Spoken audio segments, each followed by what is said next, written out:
is a transition video for my audience, and this is my first video in English. All my previous videos will remain, but from now on I plan to continue in English. Let's get into the topic. Technology has been advancing exponentially up to this point, but don't you feel like we have been experiencing slowdown in recent years? Do you think there is nothing left to invent? Or has progress simply stopped serving carroting people's interests? The world order revolves around states and corporations. Both have made it habit to manicure fake crises in order to make themselves indispensable. How realistic is it? Really? To have a water shortage on a planet that is 3/4 covered in water? Or why are we still paying electricity bills to nuclear power plants when we have sources like sunlight, light, and waves? It's a scientific fact that if just 10% of the Sahara desert were covered in solar panel farms, 4 times the world's entire electricity needs could be produced at nothing more than maintenance cost. The answer lies in states' self-preservation mechanism and profit-driven thinking.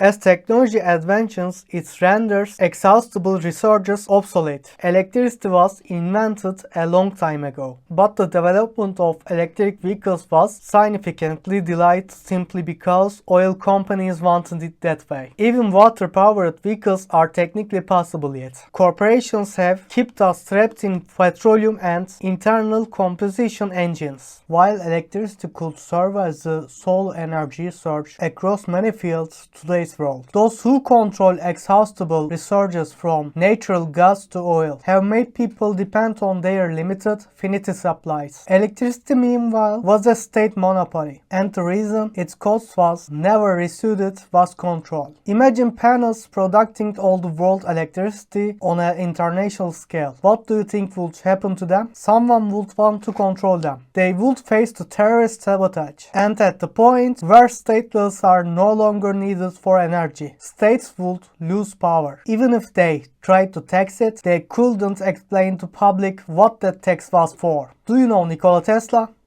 Well, who doesn't?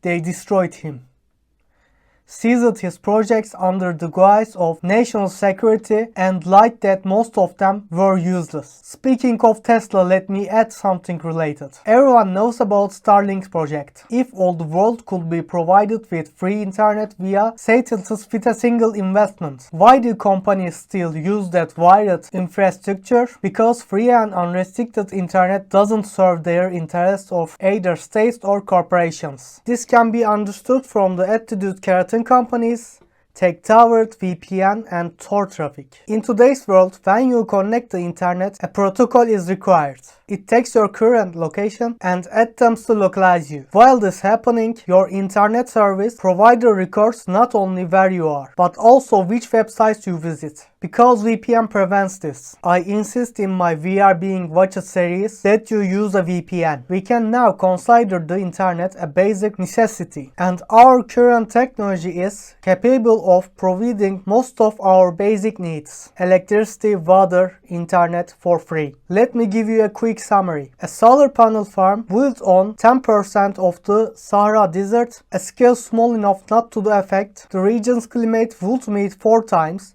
the world electricity needs. With the remaining electricity, the energy costs they use as an excuse for desalinating seawater would disappear, and the water crisis would end before even it begins. Internet could be provided free to the entire world via satellites. The only cost would be the initial capital and maintenance expenses, which are far lower than today's taxes. This requires global cooperation, and since every state sees itself as separate from the world and wants absolute control, none of them will go along with it. Furthermore, while the initial capital cost may be high, it would be the greatest investment ever made for humanity. In a world where everything is profit-driven, however, making such an investment without claiming ownership is impossible for any individual, iterations, company, or state. Only the people collectively could do it, just like open source applications. Fragmenting and polarizing the world with borders served the old power well, because herd mentality is part of humanity's primitive nature. While this competitive environment drove technological development up to a point, it eventually began to obstruct progress. The greatest wave of development that happened from the 90s through the 2010s suddenly stopped. Those old enough will remember. Do you think 10 years between 2006 and 2016 and the 10 years between 2016 and 2026 represent the same pace of development? Even education systems have now ground to a halt, because throughout its history, while people were being turned against each other, globalization looked the system up. Just a few years ago, Americans and Russians, Turks and Greeks were recited as enemy through propaganda. Yet today, my Greek friends watch my videos, regardless of where I am from.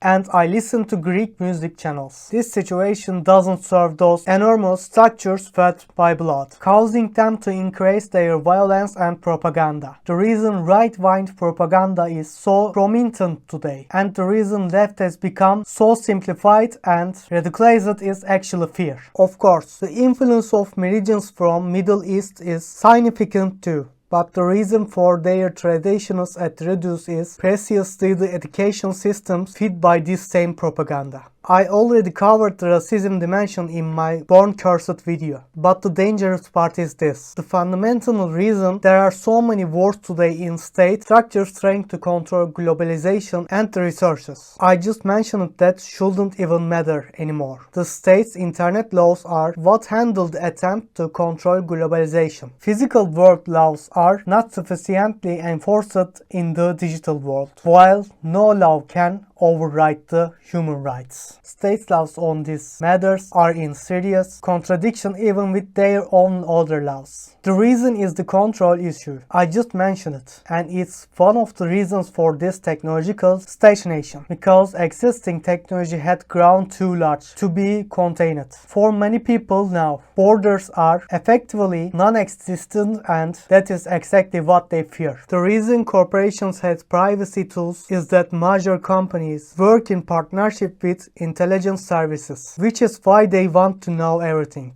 For example, this is why Google, despite having paid billions in damage across trials privacy violations, sees this fine as a cost of doing business rather than a reason to change. The penalties are not nearly deterrent enough against violations of Article 12 of the Universal Declaration of Human Rights. Article 12 states, "No one shall be subjected to arbitrary interference with his privacy, family, home, or correspondence." The reason these violations results only laughable corporate fines is that same partnership with the state. Need proof?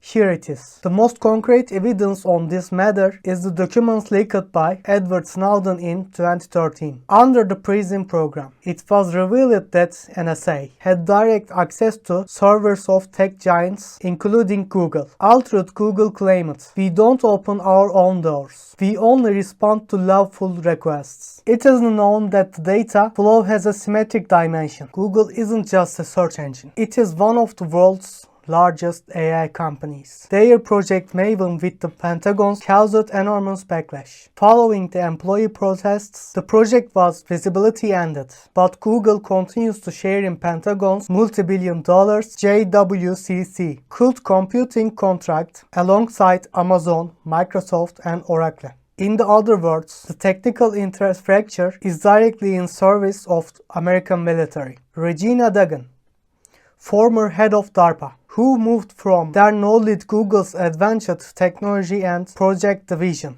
Eric Schmidt, former of Google CEO, who served as chair of the Department of Defense Innovation Board.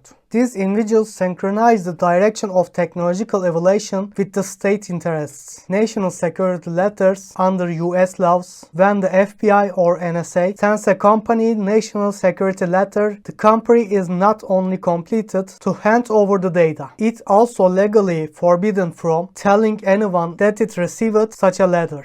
So when Google says we care about your privacy, they are actually sitting at the table where they are legally forced to stay silent. I previously said that systems make corporations the backyard where laws are turned into scraps of paper. Let this be another example for that. I used Google as the most well-known example here, but there are so many companies committing these violations. Be especially wary of AI companies in particular. Use AI tools with end-to-end encryption. Proton's Lumo and DuckDuckGo's AI assistant are good examples. As time passes, the barriers separating nations are disappearing, and if weren't for corporations' profit motivates and the state interferes, the concepts of border would have no meaning left in the world. They locked us into an ID from birth and made us forget that we are human. Today, technology has broken down this barrier. Now, to shift agenda and draw citizens' attention back onto themselves, nationalist movements in different parts of the world have been artificially amplified through the internet. They trying to do this through corporate algorithms. But if you are here,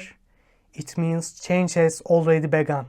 Now we can start by imagining system of the world without authorities. Although it may be a little while yet before we create our own ideology together. In the new order, we must keep the matter of learning from the old ones at the forefront. You can help me build the fundamental structure of that idea by writing in the comments the ideology that has influenced you the most and which aspect of it resonated with you. The only thing that never changes is change itself. And today, the time for this change is very near. I'm Mert Tamtürk. I am a herald of a better world.